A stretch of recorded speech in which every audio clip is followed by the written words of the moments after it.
윤석열 대통령 비상계엄 사태에 따른 탄핵 추진 찬반 조사 결과가 나왔습니다. 에너지경제신문 의뢰로 리얼미터가 조사한 윤석열 대통령 비상계엄 사태에 따른 탄핵 추진 찬반 결과를 보면 전체 응답자 기준 탄핵 찬성은 73.6%, 보수층 기준으로만 보면 찬성 50.4% vs 반대 48.0%로 찬반 의견이 팽팽했습니다. 엄중한 정치 상황에서 대통령 탄핵 관련 여론조사는 어느 때보다도 신뢰도 높게 조사되어야 합니다.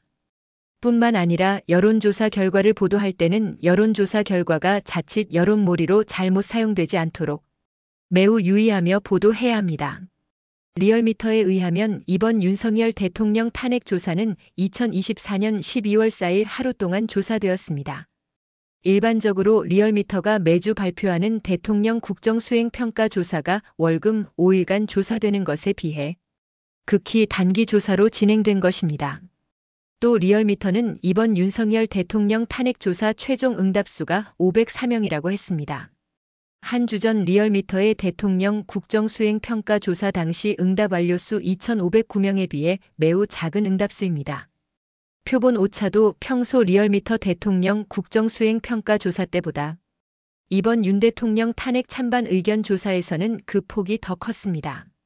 리얼미터는 이번 윤 대통령 탄핵 조사의 표본 오차는 95% 신뢰 수준에서 플러스 마이너스 4.4%라고 발표했습니다. 한 주 전 리얼미터의 윤 대통령 국정수행평가조사 표본 오차가 95%, 신뢰 수준에서 플러스 마이너스 2.0%라고 발표한 것보다 배 이상 높은 수치입니다. 표본 오차가 클수록 여론조사 결과 신뢰도는 반대로 낮아집니다. 그러므로 평소 리얼미터의 윤 대통령 국정수행평가조사보다는 이번 윤 대통령 탄핵 찬반조사 신뢰도가 좀 더 낮다고 볼 수 있습니다.